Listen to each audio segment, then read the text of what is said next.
3절 읽고 21절부터만 읽고 두 번 읽도록 하겠습니다. 먼저 1절부터 3절입니다. 5장 1절부터 3절입니다. 읽겠습니다. 시작. 이것은 아담의 계보를 적은 책이니라. 하나님이 사람을 창조하실 때에 하나님의 모양대로 지으시되 남자와 여자를 창조하셨고 그들이 창조하던 날에 하나님이 그들에게 복을 주시고 그들의 이름을 사람이라 일컬으시더라. 아담이 130세에 자기의 모양 곧 자기의 형상과 같은 아들을 낳아 이름을 셋이라 하였고 21절부터 읽도록 하겠습니다. 읽겠습니다. 시작. 에녹은 65세에 무드셀라를 낳았고 무드셀라를 낳은 후 300년을 하나님과 동행하며 자녀를 낳았으며 그는 365세를 살았더라. 에녹이 하나님과 동행하더니 하나님이 그를 데려가심으로 세상에 있지 아니하였더라. 무드셀라는 187세라 나스렉을 낳았고 라멕을 낳은 후 782년을 지내며 자녀를 낳았으며 그는 969세를 살고 죽었더라. 라멕은 182세에 이 아들을 낳았고 이름을 노아라 하여 이르되 여호와께서 땅을 저주하심으로 수고롭게 일하는 우리를 이 아들이 아니하리라 하였더라. 라멕은 노아를 낳은 후 590년을 지내며 자녀들을 낳았으며 그는 770세를 살고 죽었더라. 노아는 500세 된 후에 셈과 함과 야벳을 낳았더라. 아멘.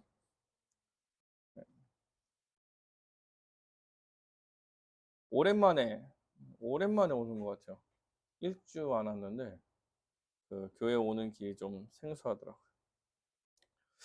창세기 강의를 하고 있습니다. 지난주에 창세기를 안 봐서 좀 1, 2, 3장을 좀 1, 2, 3, 4장까지 좀 생각해 보면 먼저 하나님께서 복을 주시기 위해 세상을 창조하심에 대해서 좀 살펴봤습니다. 지구 중심의 창조와 사람 중심의 창조. 하나님께서 하나님의 형상을 따라서 사람을 만드시고 이 세상을 만드신 후에 사람을 만드시고 세상 가운데 사람을 두시고 하나님의 형상을 따라 귀하게 창조하시고 그들에게 복을 주셨죠. 먹을 것을 주시고 생육하고 번성하라는 사명을 허락하시며 또한 남자와 여자가 한 몸으로 살아갈 수 있게 하나님께서 공동체를 허락하셨습니다. 그리고 이 모든 것을 하나님께 순종함으로 누릴 수 있게 해 주셨습니다. 생명을 알게 하는 나무와 선악을 알게 하는 나무를 동산 중앙에 둠으로써 하나님께 순종하며 살아가는 것이 어떠한 것인지에 대한 지식도 허락하시고 그렇게 살아갈 수 있는 능력도 주시는 거죠. 그런데 사람이 하나님의 말씀에 순종하지 못하고 타락하게 되었죠. 사람이 하나님의 언약을 어기고 선악을 알게 하는 나무의 열매를 먹어서 죄를 짓고 이제 죄로 인해 사망이 우리에게 들어왔습니다. 공의로우신 하나님께서 각각의 사람들에게 아담과 하와에게 죄를 물으시고 죄를 확인시키신 후에 이제 그들에게 저주를 내리십니다. 남자와 여자는 각각에 맞는 죄에 대한 저주를 받게 되었죠. 그런데 그 저주의 순간 가운데서도 하나님께서 그냥 버리시지 않으세요. 저주를 내리는 그 순간에서도 하나님께서 하나님의 형상을 따라 귀하게 창조된 자녀들을 구원하시기 위한 계획과 구원하시겠다는 의도를 알려주십니다. 여자의 이름을 하와라고 짓게 함으로써 생명이란 이름을 줌으로써 다시 살게 될 것을 알려주셨고 가죽옷을 입히심으로써 어떻게 살게 될 것인지에 대해서도 그 살려낼 방법까지도 하나님께서 알려주셨습니다. 이제 인류의 역사가 이제 아담으로부터 시작되는데요. 첫 번째 아담의 후예였던 가인과 아벨에서 사실은 첫 번째 살인 사건이 벌어지게 됩니다. 하나님께서 가죽옷을 통하여서 제사에 대해서 사실 알려주셨는데도 불구하고 가인이 하나님께서 알려주신 제사를 드리지 않고 하나님께 그 받아들이지 못한 제사로 인하여서 화가 나고 그로 인하여서 동생을 죽이는 일이 벌어지게 되죠. 제사를 잘 드리고 하나님 말씀에 순종해서 드렸던 아벨을 죽임으로써 이제 죄가 계속 발전해 나감을 좀 볼 수 있습니다. 아담이 죄를 지었을 땐 그래도 내가 죄를 지었습니다 이렇게 얘기는 했는데 가인은 약간 거짓말을 하죠. 혼날까봐. 그가 어디 있는지 내가 어떻게 합니까? 내가 그를 지키는 자입니까? 이렇게 이야기함으로 부인을 하게 되죠. 그래서 죄가 더욱더 발전의 감을 볼 수 있게 됩니다. 그리고 나서 우리가 그 가인의 족보가 좀 드러나게 되죠. 죄를 짓고 나왔던 그 가인의 족보 가운데서 이제 가인의 족보가 여호와를 떠나서 죽음을 당연시하는 죄의 발전된 모습이 좀 나타나게 됩니다. 사실 오늘 본문이요, 이제 셋의 족보인데 가인의 족보와 약간 대조되는 부분이 있어요. 그래서 가인의 족보는 하나님을 떠난 자들의 근본적인 삶의 모습을 보여주는 족보입니다. 그래서 시작이 그렇게 되죠. 가인의 족보의 시작은 그렇게 돼요.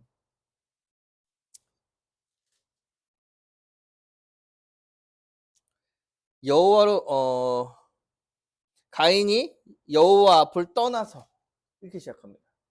가인의 족보 시작은 가인이 여호와 앞을 떠나서로 시작이 돼요. 이제 가인의 족보는 뭐냐면 여호와를 떠난 족보다 이런 얘기로 시작하는 거예요. 그래서 여호와를 떠나기 때문에 여호와의 보호함이 아니라 자신들이 스스로 원하는 대로 보호함을 받고 자신이 원하는 대로 살아가는 삶을 살아야 하기 때문에 자신들만의 성을 쌓아요. 그것을 우리는 에녹성이라고 성경에서 이야기한다 이렇게 이야기해요. 자신의 첫 번째 아들의 이름을 따서 에녹성이라고 짓죠. 그리고 나서 그 에녹의 후예들이요 아주 나쁘게 좀 발전해 갑니다. 특별히 이제 라멕이라는 사람이 등장함으로써 그들의 악함이 좀 더 나타나게 되는데요. 라멕이 등장하고 나서 이제 라멕이 이제 먼저 어, 두 명의 이제 아내를 드리고 여기서부터 이제 죄를 시작해서 마지막에 라멕이 살인을 저지르는 것까지 이야기가 나옵니다.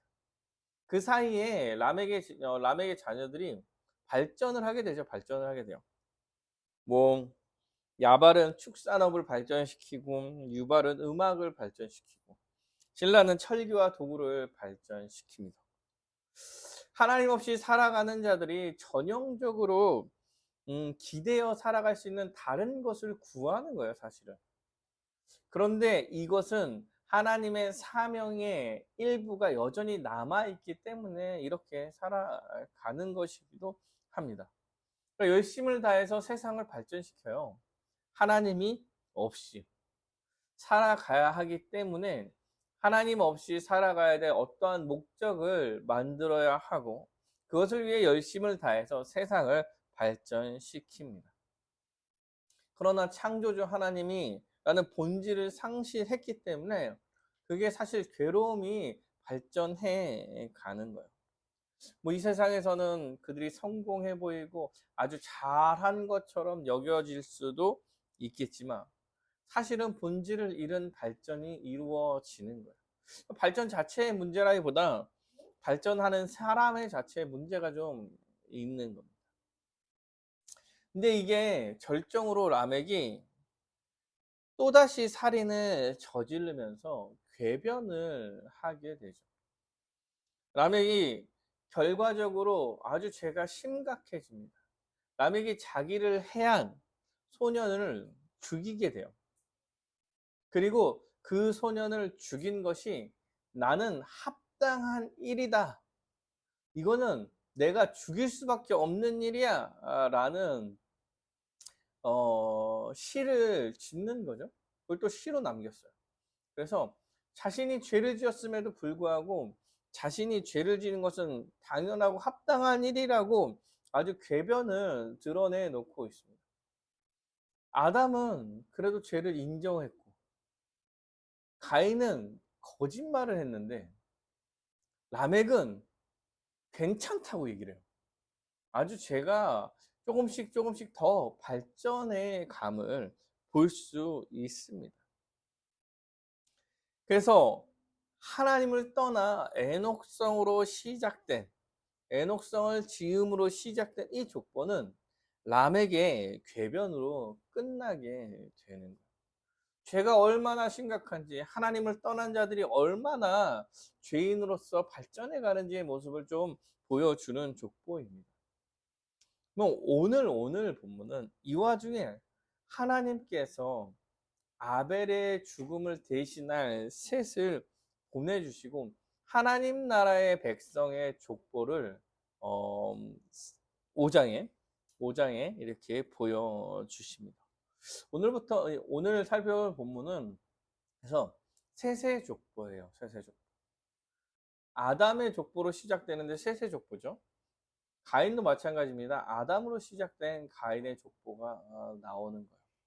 아담 이후로 가인과 이제 셋의 족보가 나뉘어짐으로써 하나님을 떠난 자들과 하나님의 백성의 족보가 사실 대조되고 있음을 좀 살펴볼 수 있을 것 같아요. 그러면 우리 셋의 족보는 어떤지 좀 살펴보겠습니다. 5장 1절부터 3절에 이렇게 나옵니다. 이것이 아담의 계보를 적은 책이니라. 아담의 계보예요. 아담의 계보. 근데 아담의 계보에 셋의 계보가 아니 가인의 계보가 아닌 셋의 계보죠. 셋의 계보. 하나님이 사람을 창조하실 때에 하나님의 모양대로 지으시되 남자와 여자를 창조하시고 그들이 창조되던 날에 하나님이 그들에게 복을 주시고 그들의 이름을 사람이라 일컬으셨더라. 아담이 130세에 자기의 모양 곧 자기의 형상과 같은 아들을 낳아 이름을 셋이라 하였고 이렇게 얘기합니다. 방금 가인의 족보와 약간 차이가 나는 시작이 있어요. 대조적으로 살펴보면 가인의 족보는 어떻게 시작하냐면 하나님을 여호와 앞을 떠나서 가인이 여호와 앞을 떠나서 의 족보가 시작되는데요. 이 셋의 족보는 어떻게 시작하냐면 하나님이 사람을 창조하실 때에 하나님의 모양대로 지으시되 이렇게 시작합니다.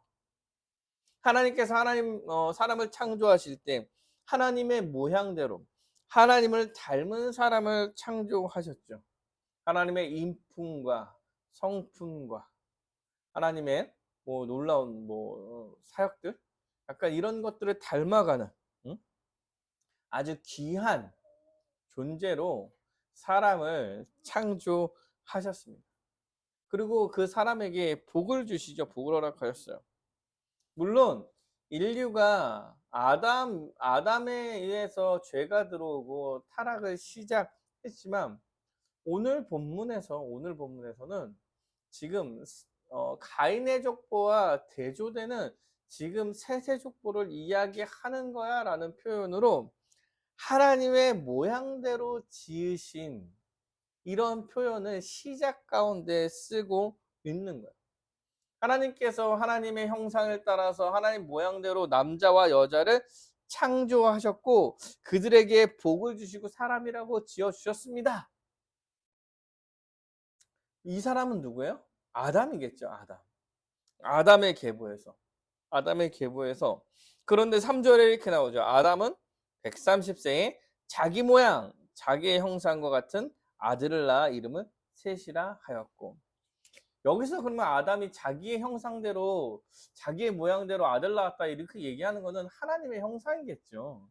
문맥상에서 아담이 타락했기 때문에 타락의 형상이다라고 보기가 사실 어렵죠. 오늘 1인 2장에 하나님의 창조와 하나님의 형상대로 사람을 만들었다고 이렇게 얘기하는데 그게 아담인데 아담이 자기의 형상대로 사람을 낳았다 이렇게 얘기를 한다면 이것은 아마도 셋이 지금 하나님의 형상을 따른 하나님 나라의 백성, 하나님께서 이끌어 가실 백성의 한 명이다라는 표현을 해주기 위해서 이 족보의 시작을 이렇게 하고 있는 거예요.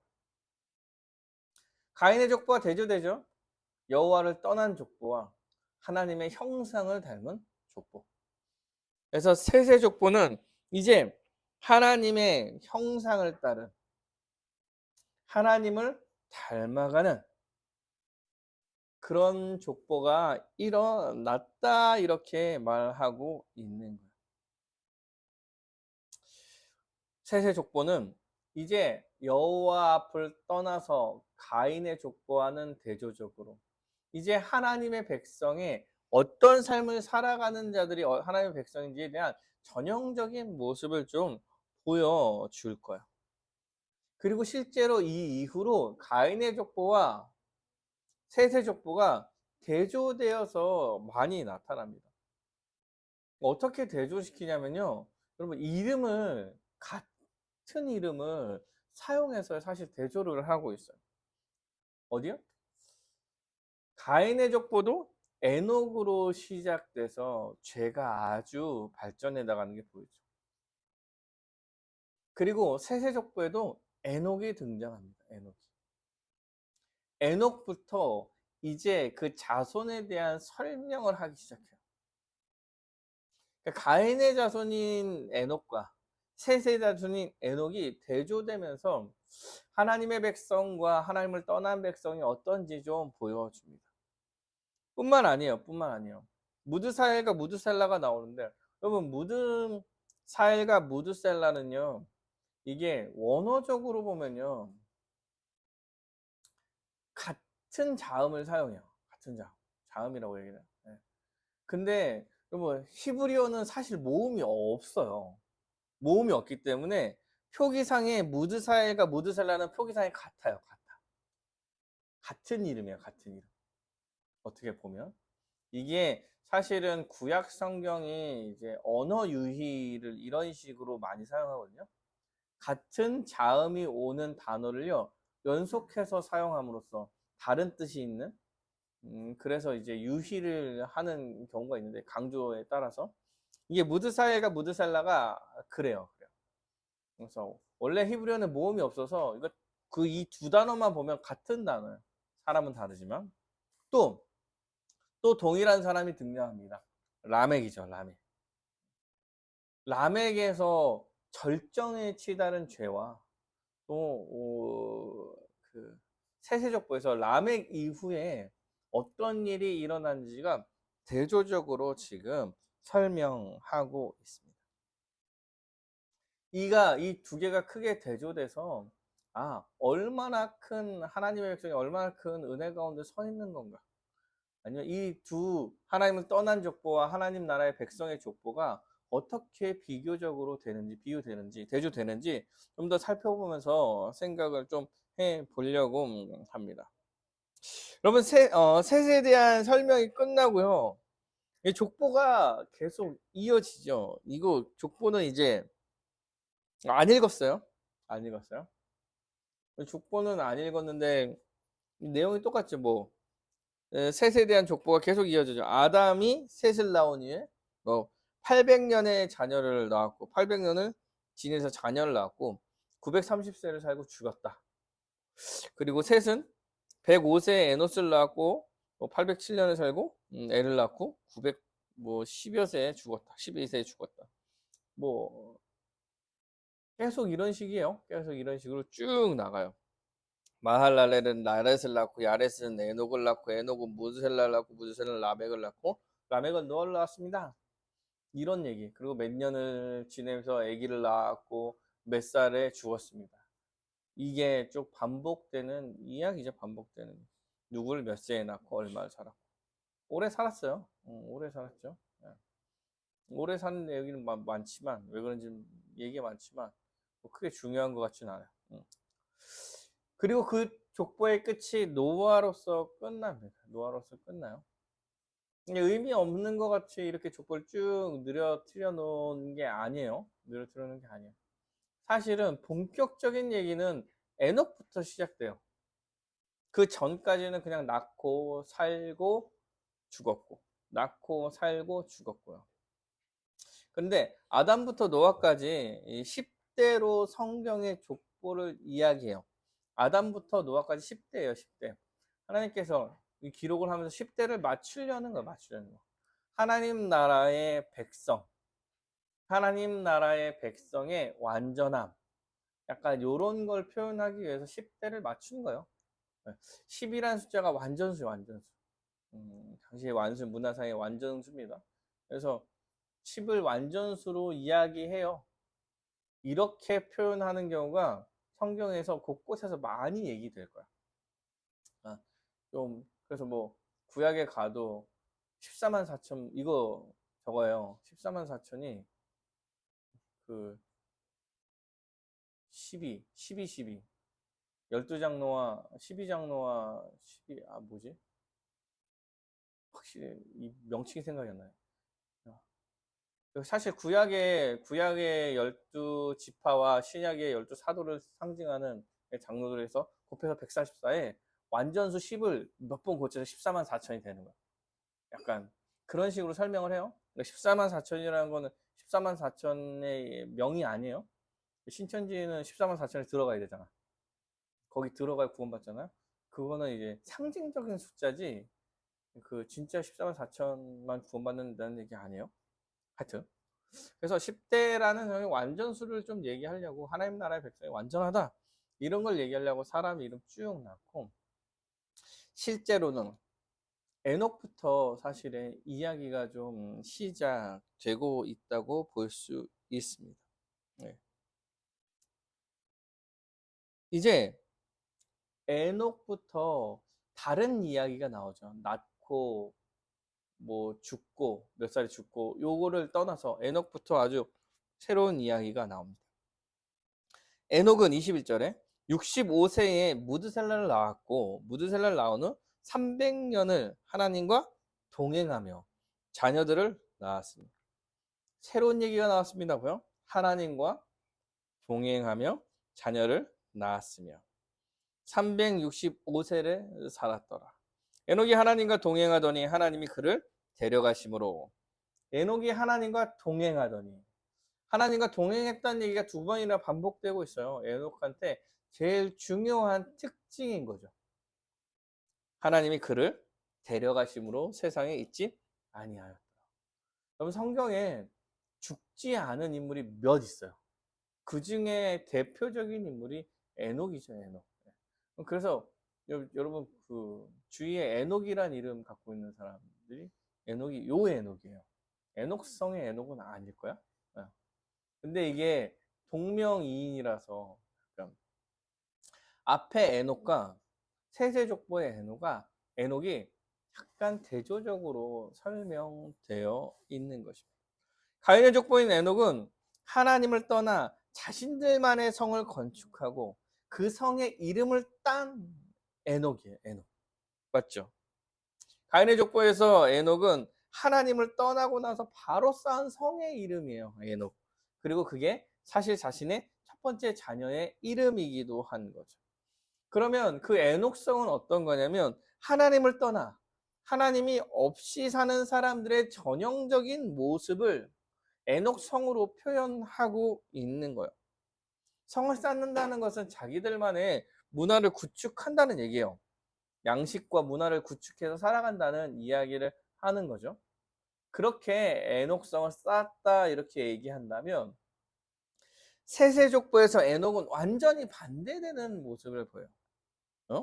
세세족보에선 하나님께서 죄 가운데서 구원을 약속하시고 그 구원의 길을 여는 족보예요. 세세족보는. 그러니까 하나님 나라의 족보, 하나님 나라의 백성의 아주 전형적인 삶이 어떤지를 보여주는데 에녹부터 이것을 보여주는 거예요. 대조하기 위해서. 그 에녹성, 하나님을 떠난 사람들은 그 에녹성을 쌓지만 하나님의 백성인 에녹은 어떻게 해요? 하나님과 동행하게 되는 거죠. 신자의 전형적인 하나님 나라의 백성의 전형적인 삶이 하나님과 동행하는 삶이에요. 얼마나 동행했어요? 얼마나 됐어요? 무드셀라를 낳은 후에 300년 이상을 하나님과 동행한 거예요. 몇 살에 낳고? 65세. 그러니까 365세를 하나님과 동행하면서 살아가게 되는 거죠. 동행이야, 동행. 동행이라는 얘기는 뭐야, 동행? 함께 걷는다라는 얘기죠. 함께 걷는다, 함께. 누구와 함께 걷냐면 하나님과 함께 걸어가는 거예요. 300년이 넘는 인생을 하나님과 함께 걸어가며 살아갔습니다. 이것을 우리는 하나님 나라의 백성이 살아가야 될 전형적인 모습이라고 하나님께서 알려주시는 거예요. 그리고 에녹은 하나님과 300년 동안 동행하고 살아오다가 죽지 않고 하나님 나라로 올라갔죠. 하나님의 부르심을 따라서 하늘로 바로 갔습니다. 이게 그러면 이제 신자의 삶이라는 게 더 확실해지는 거예요. 왜요? 죽음을 이겨낸 자의 삶의 모습을 보여주는 거예요. 마찬가지죠. 예수 그리스도의 십자가 사건 이후로 우리는 죄와 사망을 이겨낸 자들이에요. 실제로 육체가 죽지만 영이 살아난 상태라고. 이 에녹이 그 살아 올라감으로써 신자 하나님 나라의 백성이 죽음을 이겨낸 자임을 상징적으로 보여주는 거죠. 그러면 죽음을 이겨낸 우리는 예수 그리스도의 십자가의 은혜로 죽음을 이겨낸 우리도 역시 에녹과 같은 삶을 살아가야 한다라고 말하는 것과 마찬가지예요. 그 삶의 모습이 뭐예요? 동행이다. 동행. 평생을 하나님과 동행하는. 그리고 하늘로 올라갔죠. 그러니까 하나님 나라의 백성이 하나님과 동행하는 삶을 살아가게 된다고 말하는 것입니다. 동행이라고 얘기하면 어떻습니까? 동행이라고 이야기하면 어떨까요? 길을 함께 걷는 거예요. 누군가와 함께 길을 걷는데 이거는 약간 인생의 길을 같이 가는 거죠. 근데 사실 단순히 그냥 표현해도 누구랑 함께 여행을 간다고 생각해도 함께 여행을 다니면서 뭐 해요? 주로 여행을 함께 길을 걷는다고 산티아고인가? 순례길? 뭐 하여튼 그거를 친구랑 옆에서 걷는다고 한번 생각해 보세요. 그러면 뭐 할까요? 대화하며. 맞죠? 대화하고 서로에 대해서 더 잘 알아갈 것이고. 여러분, 몸을 비비는 거예요. 몸을 비비는 거예요. 같이 자고, 같이 먹고, 대화하고. 강도를 당하면 어떻게 해요? 같이 강도를 당하는 거고. 맞죠? 돈이 떨어지면 서로 돕고, 둘 다 떨어지면 같이 일하고. 비가 오면 같이 비를 맞거나 같이 우산을 쓰거나. 배고프면 함께 먹고. 이게 동행을 한다라고 이야기하는 거예요. 둘은 어떤 사이가 되겠습니까? 서로에 대해서 가장 잘 알고 서로를 배려하며 어떻게 보면은 가족보다 더 친한 사이가 되겠죠. 그래서 지금 에녹한테 하나님께서 이야기하는 게 여호와와 동행했다 이렇게 말하는 거예요. 그런데 여러분 그 동행했던 대상이 누구냐면 사람이 아니야. 뭐요? 친구가 아니라 하나님이라는 특징이 한 가지 더 있습니다. 에녹과 동행했던 사람이 그 인간이 아니라 창조주 하나님이라고 생각한다면 여러분 어떻게 해요? 우리가 뭐 드릴 게 없겠죠. 일방적으로 받으면서 살아가게 될 거예요. 대화를 하고, 그래도 사실은 모든 것을 받는 거죠. 받는 거. 받으면서 가죠. 내가 뭘 해드릴게 사실 없어요. 해드릴 수 있는 것도 없고. 다만 무슨 조언을 하든 뭘 주든 어떻게 해요? 감사히 받고 감사히 순종하면서 살아가는 거. 이게 하나님과의 관계에서 동행이라고 이야기할 수 있는 것입니다. 하나님과 동행하고 긴밀히 교제하면서 결국엔 뭐요? 순종해 가는 거죠. 그런데 순종이라고 이야기한다고 우리가 하나님께 순종해서 살아갑니다 이렇게 할 때, 동행합니다 이렇게 얘기할 때, 사실 동행합니다라는 표현은 그래 좀 더 낫죠. 왜냐면 왠지 뭔가 교제를 잘 한다 이렇게 생각이 드니까. 신자의 삶을 그래서 사실은 동행이라는 표현이 훨씬 더 맞아요. 순종이라는 말을 얘기할 때도 동행이라는 표현이 훨씬 더 우리한테 더 다가오는 표현일 거예요. 근데 우리가 하나님 말씀에 순종해야 됩니다 이렇게 이야기할 때 착각하고 잘못하는 게 뭔가 다 알려주실 것 같이, 그래서 일일이 다 알려주시고 그것을 지켜 나가는 것을 순종이라고 생각하는 경우가 좀 있는 것 같아요. 뭐 우리는 안 그럴 수도 있는데 오늘 짜장면 먹을지 짬뽕 먹을지도 기대어서 하나님께 물어보고 해야 된다 이런 식으로 순종을 이야기하지 않아요. 동행이라고 이야기할 때 하나님께서 그 사람의 인격과 성격과 생각과 의지를 무시하는 게 아니라는 거야. 그런데 결국엔 뭘 해야 되냐면 순종해야 된다고 이야기하는 거예요. 동행합니다. 하나님과 동행을 해요. 신자로서 하나님과 동행해서 산다는 것은 불만이 있으면 이야기할 수도 있고 원하는 것을 말할 수도 있고 내 고민을 털어놓을 수도 있고 때로는 무슨 얘기를 했는데 대답이 안 들릴 때도 있는 거예요. 뭐 생각하다 보면은 친구랑 할 때도 대답을 안 할 수도 있잖아요. 그러면 쟤 무슨 생각을 하나, 그럼 어떻게 해야 되나, 또 내가 생각하고 스스로 결정할 때도 생기는. 그런데 중요한 건 이 모든 삶과 함께 해주신다는 거예요. 내가 무슨 결정을 해도 그 결정과 함께 하고 내가 무슨 생각을 해도 그 생각과 함께 하며 내가 어떠한 질문을 갖고 어떠한 것을 갖는다 하더라도 어떤 마음을 갖는다 하더라도 그것과도 동행하여 함께 해주시는 것이 사실 동행이라는 의미에 가장 가깝겠죠. 그러나 그럼에도 불구하고 우리가 이렇게 교제하고 동행하다 보면 하나님에 대해서 더욱더 알게 되고 그가 창조주이기 때문에 더 순종하면서 나아갈 수밖에 없게 되는 거예요.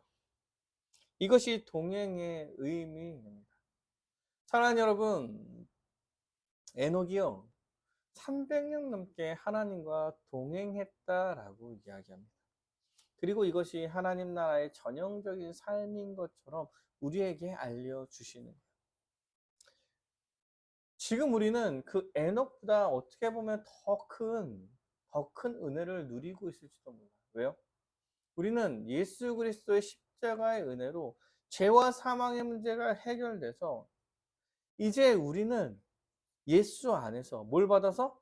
성령을 받아서 실제로 성령님께서 우리를 이끌어 동행해 주고 계시는 상황이에요, 상황. 하나님과 동행하면서 살아가야 되는데 성령님께서 능력을 주셔서 더 잘할 수 있게 우리랑 동행해 주신다니까요. 우리는 이제 신자로서 어떻게 하면 하나님께 순종할 수 있을지를 생각하고 고민하고 교회에서 서로 나누고 이렇게 하면서 살아가는 거예요. 이것이 우리가 신자로서 동행하고 전형적으로 살아가는 것입니다. 그럴 때에 교제라고 얘기하면 우리가 하나님과 교제할 수 있는 방법, 은혜의 방편이 어떤 것들이 있어요? 말씀을 보고, 말씀을 더욱더 잘 알게 되고, 그러면 동행하는 그가 어떠한 자인지 더 많이 알게 되고, 더 배려하고 더 순종할 수 있게 되는 거죠. 기도함으로 그에게 바라는 모든 것들을 이야기할 수 있잖아요. 이렇게 우리가 힘써 살아가는 거예요. 어떠한 순간과 선택의 순간과 어떤 선택의 순간과 아니면 어떠한 여러 가지 뭐 죄의 기로에 어떤 선택의 순간에 섰을 때 그래도 우리는 고민을 하고 어떻게 하는 게 더 주를 위해서 합당하게 사는 것인가 고민하고 결정하고 선택하고 나아가는 게 하나님과 동행하는 거예요. 혹시나 하나님께서 원치 않은 선택을 하는 게 아니라 여러분이 하나님이 아닌데 어떻게 하나님과 똑같은 선택을 하면서 갈 수 있겠습니까? 때로는 하나님과 반대되는 선택을 할 수도 있겠죠. 그러나 동행해 주신다니까 그 선택 가운데서 통행하실 거예요. 가장 중요한 건 뭐예요? 그가 우리와 함께 동행하고 있으며 우리는 창조주가 동행하기 때문에 그에게 순종하면서 살아가는 것. 순종하면서 살아가겠다고 다짐하고 내 의지와 내 생각과 지식과 모든 것을 거기에 맞춰 가겠다고 이야기하는 것. 이것만으로도 우리는 신자로서의 전형적인 삶을 살아가고 있는 거야. 결과적으로 잘했어, 못했어. 이것이 중요한 사실이 아니야. 때로는 내 욕심에 따른 선택을 할 수도 있겠죠. 하나님께서 우리와 교제하시고 동행하시면서 우리를 가장 좋은 결과로 이끌어 가실 거예요. 그래서 때론 잘못된 선택을 한 자녀들한테 깨닫을 알게 해주시기 위하여서 실패를 할 수 있게 할 수도 있고, 잘못된 선택을 했지만 그래도 그 자녀가 그럼에도 더 그게 잘 돼서 하나님에 대해서 더 잘할 수 있는 방향이 된다면 잘 되게 할 수도 있어요.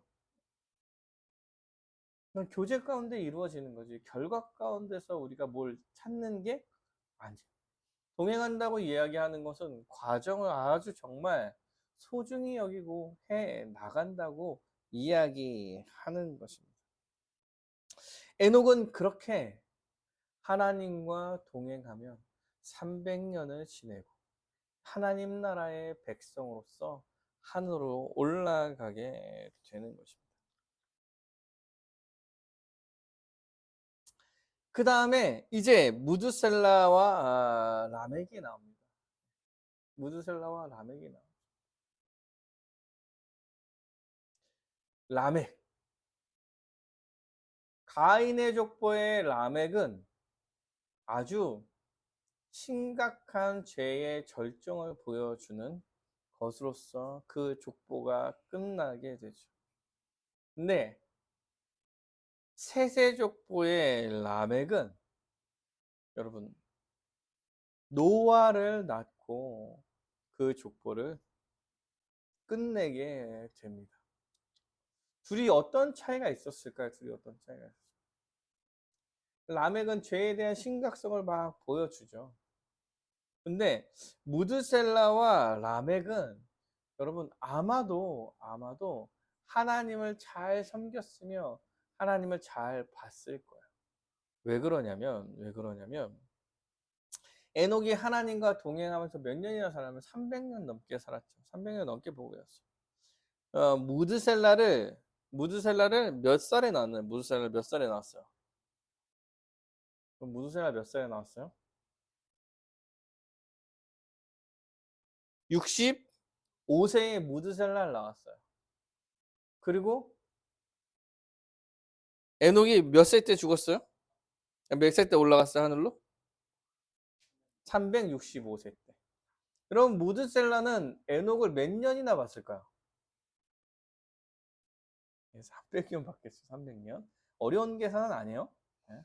300년 동안 300년 넘게 하나님과 동행하며 살아왔던 에녹을 보고 하나님과 동행하는 삶이 어떤지에 대해서 배워왔을 거예요.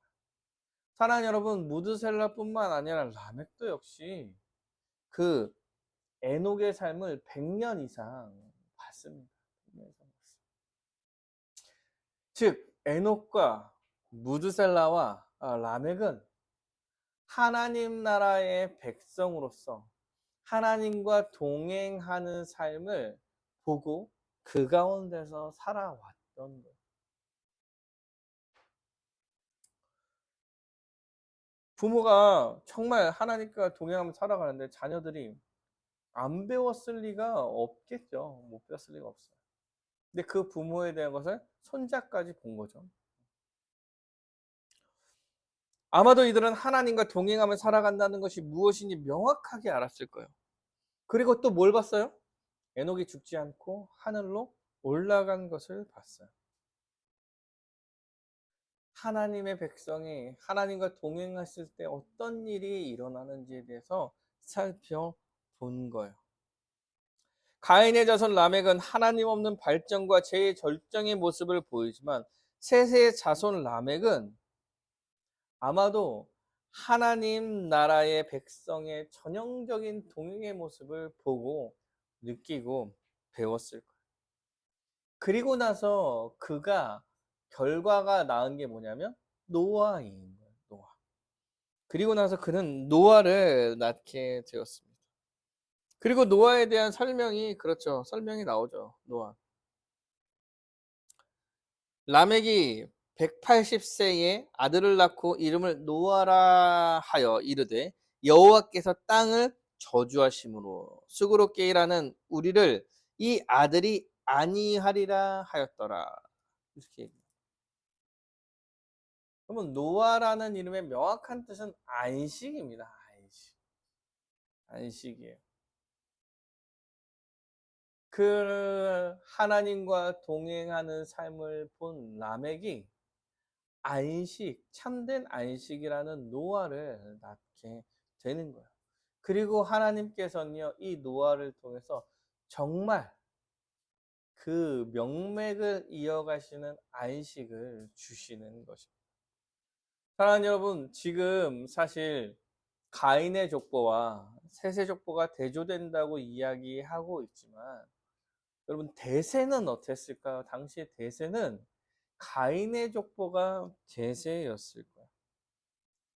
셋의 족보를 성경에 기록하고 있었지만 세상 전체로 봤을 때는 아주 작은 족보였을 것입니다.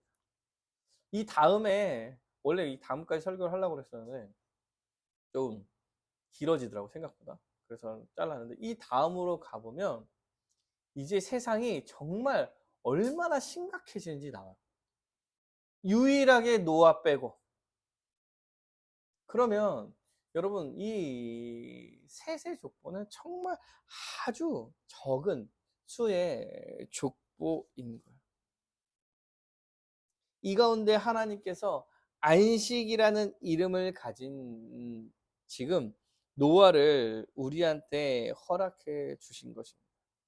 가인의 자손 라멕처럼 죄가 절정으로 치닫는 시대에 하나님의 백성인 라멕의 후손을 통하여서 하나님께서는 안식을 준비하시며 우리를 구원할 준비를 해 나가신다는 거예요.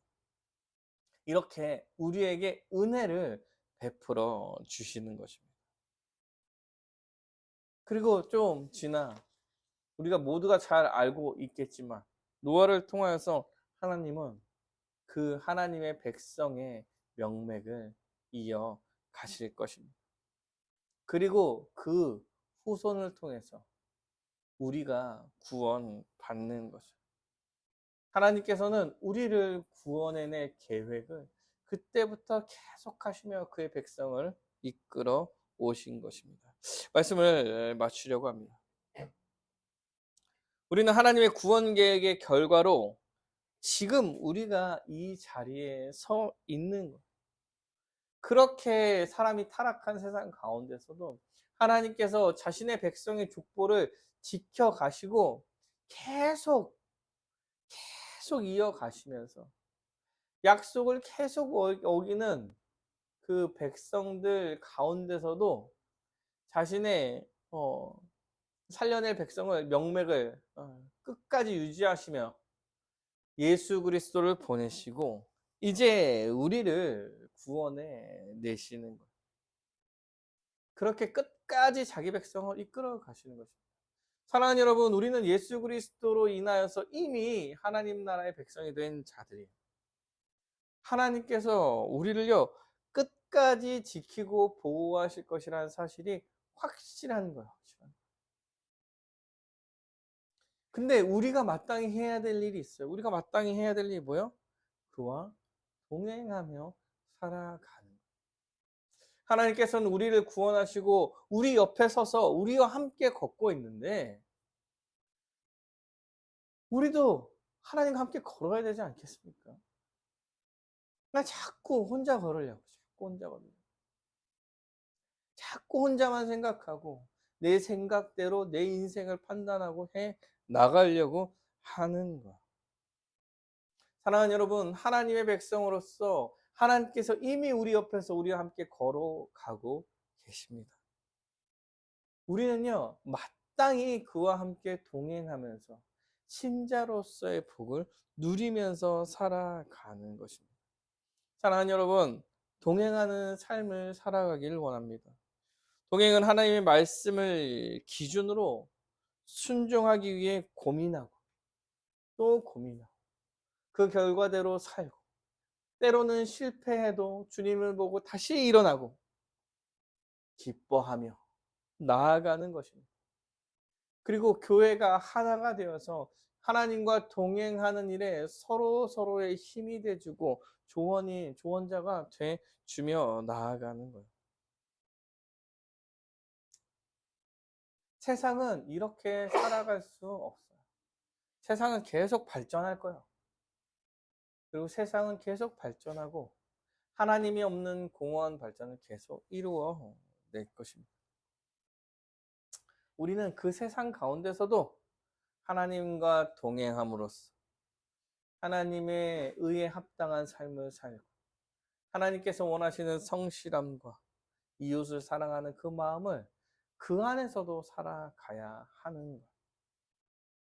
교회 안에서뿐만 아니라 교회 밖에서도 언제나 하나님과 동행하는 삶을 살아가는 것. 이것이 신자로 마땅히 살아가는 길인 것입니다.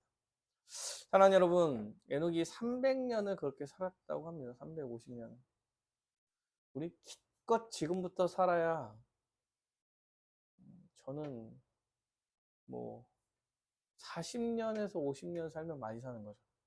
60년 살면 많이 사는 건가? 100살이니까? 100세 시대라고 하니까. 기껏 해야 60년 가는 거예요, 60년. 동행하면서 살아야 되지 않겠습니까? 마땅히. 지금도 옆에서 걸어가고 계신데. 주님과 동행하며 언제나 주님의 뜻에 순종하며 살려고 힘쓰는 여러분 되시기를 간절히 바라겠습니다.